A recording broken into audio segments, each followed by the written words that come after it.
Hi, everybody. My name is Keith Freeze, and I don't want to do too big of a projection for where the Kings will be in the future, because doing this sort of thing, playing armchair GM, just is kind of it's more fun than it is realistic.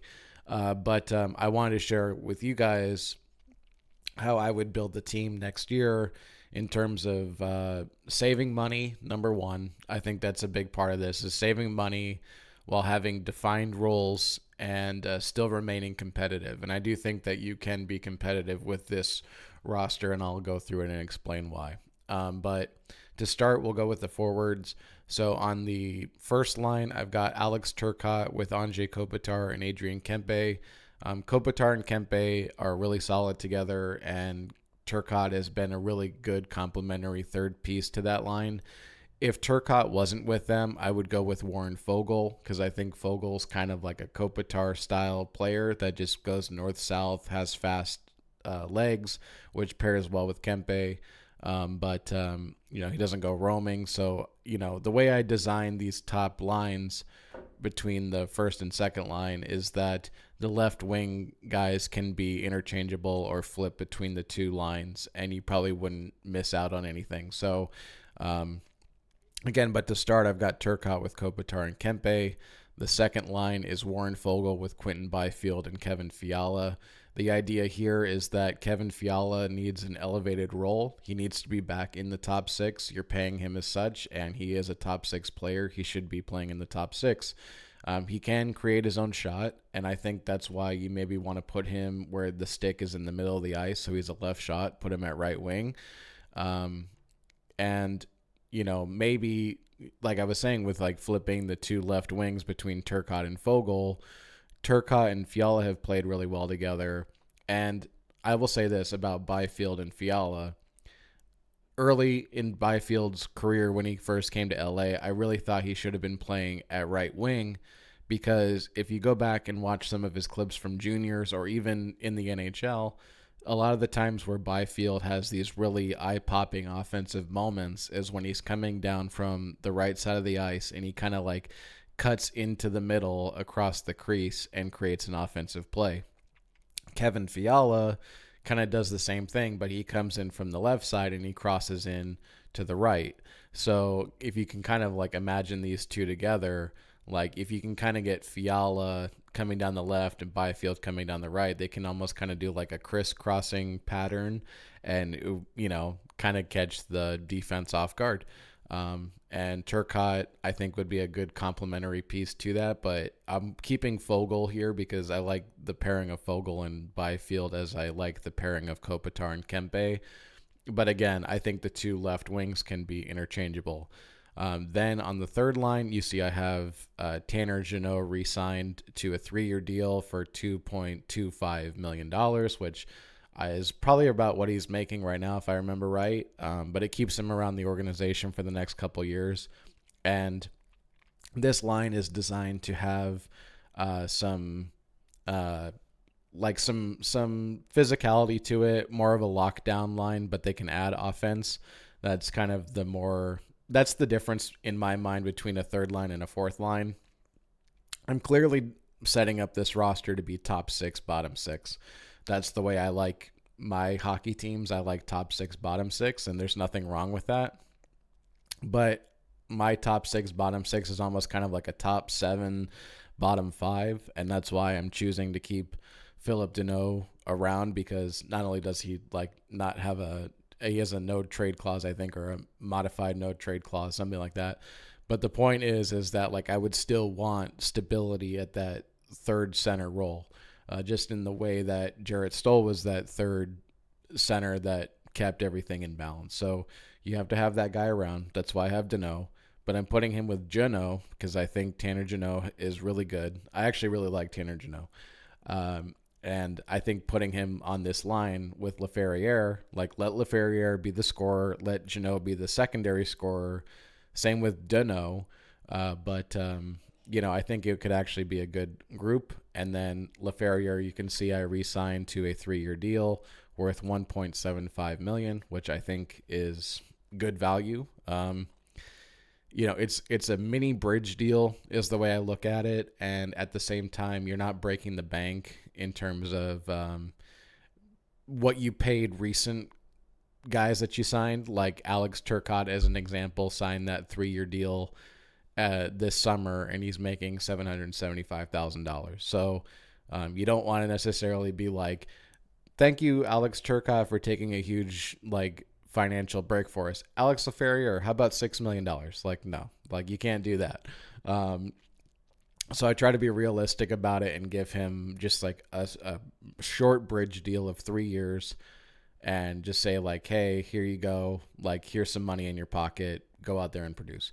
Then I've got Andre Lee re-signed at the same deal that Turcotte signed for $775,000, and he's paired with Samuel Hellenius. And I think like that group, that 11 players I just mentioned, is probably like your core 11 for the 11 and 7. And then you're probably like mixing and matching with that. So maybe like Jeannot goes down and plays with Hellenius and Lee, or whatever. You can mix and match. But you can see here that I added a couple extra players into the forward group. So one of them is Taylor Ward. And the reason why I have Taylor Ward there and I have him re-signed at $775,000 is because Taylor Ward, when he's down with the Ontario Reign, but when he's played with Samuel Hellenius and Andre Lee, he's been a really good complementary third piece with that group. And, my whole thing is this, is like, if you already have natural chemistry with guys and it's not going to cost you anything, like, go do it.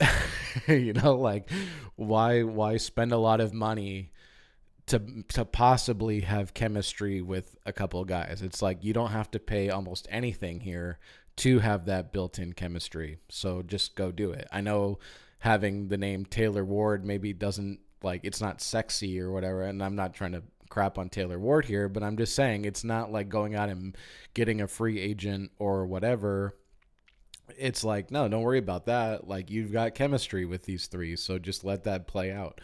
And at the same time, I'm re-signing Jack Studnicka for a 2-year deal worth $1 million.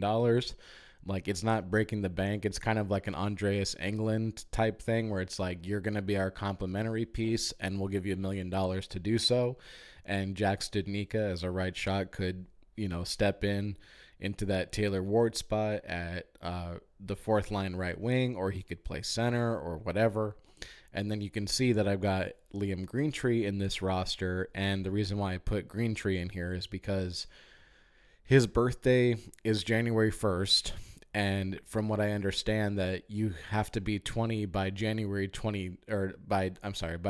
31st to be eligible to go play pro. And I don't know the particulars, but the way I read it is that Greentree would have to play in juniors next year. So how do you get him out of juniors? Like, the only way you can do it is if he makes the active roster. I'm not saying just to give him the roster spot. There's guys that have to earn this, whatever. As you can see, Trevor Moore's not on this roster. Akil Thomas isn't on this roster. Samuel Fajimo's not on this roster. So what happened to those guys? Like, well, I'm saying that you can clear out some guys to make room for, a little bit of cap space. And Greentree making the team would not necessarily be because it's like, oh, hey, like, we have to have him here. It's like, I think he could make the team, but it also kind of keeps him out of juniors. The idea here for me was kind of that if they brought him in and he made the Kings roster, he could spend time almost kind of like the Ducks did with like Leo Carlson recently, where they kind of gave him a pitch count and they didn't have him play in every game, but you kind of get him into some games. That was kind of like my thought, was just like, don't have him play every game, but have him play some games. And then, like, if that involves having a conditioning stint down in Ontario, you can do that, but then you call him back up. Like, again, we're not trying to break the bank here financially, and he's not going to do that. So my point is like, if you, give him some games to get into the NHL, you give him some games in Ontario, whatever, you can do that. But then at the same time, actually having him up with the Kings allows him to work with player development more. And particularly, I mentioned this in one of my articles with the Hockey News plug, but but I mentioned that Liam Greentree, the one scouting report that people say about him is that he needs to improve his skating, which is something player development can help him do. So if you have him up with the team, he's not playing in every game. Maybe he's in the weight room during the games, maybe whatever, do that kind of thing. And then get him onto the ice with your player development staff, get him coached up, get him whatever, and then get him into some games. It's more kind of like he's your asterisk on the roster that can come in and play and give you like good minutes, good games, but you don't have to overplay him. And then we'll go down to the defense now. I've got Mikey with Drew. Does that need to be explained? Joel Edmondson with Brandt Clarke have turned out to be a really good pairing. The big knock against Edmondson during the offseason was people thought he was getting paid too much. But as you can see, Vladislav Gavrikov is not on this defensive roster, which means we're saving money. And that, less than $4 million that Edmondson is making is a bit more appropriate now because he's playing on the second pair. So people can maybe feel a little bit more comfortable with that. I'm not all about making people comfortable, but you know what I mean. So Edmondson with Clarke on the second pairing, and then you've got Mo Verari with Spence. And I think that pairing has turned out to be really good. And again, you still have Kyle Burroughs under contract for one more year, and he can slide in and play that seventh man role. And then in net, we've got Darcy Kemper, who has 2 years left on his deal after this season. And we're calling up Eric Portillo to be the backup to get more games and not necessarily split the season, but get a handful of games and then possibly take over the starting role the following season. Now, why I'm choosing to do this in terms of not just saving money is that Anze Kopitar, his contract is up at the end of next season, which frees up an additional $7 million. This roster that you see in front of you, the cap is projected to go up to $92.5 million next season, which if you went with this roster and that cap projection is true, there's almost $18 million in cap space that the Kings would have with this group. Like it's like $17.9 million. So almost 18. Kopitar's 7 comes off the books. Now we're up to 25 million that you have. Plus the cap's going to go up again. Let's say another 3, 4, 5 million. Let's just say 4, somewhere in the middle. So now we're up to 96.5 million. So now you have $29 million to work with.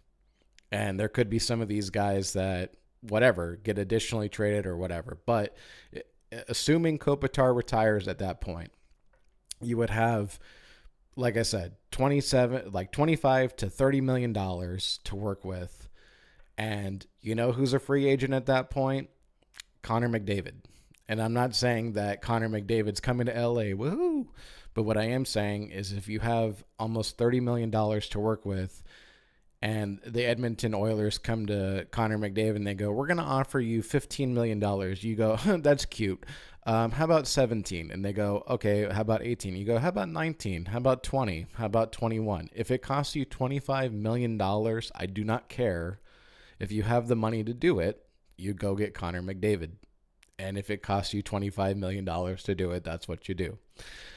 I know that seems crazy, but it's not really. And in fact, like that kind of move in terms of long-term cap projection, the cap's already going to start going up. But if guys start making money like that, it's going to force the NHLPA and the NHL to raise the cap even higher. Everybody wins, whatever. And that's what you do. So now imagine this roster that you're seeing, but instead of Kopitar at the top, you've got McDavid.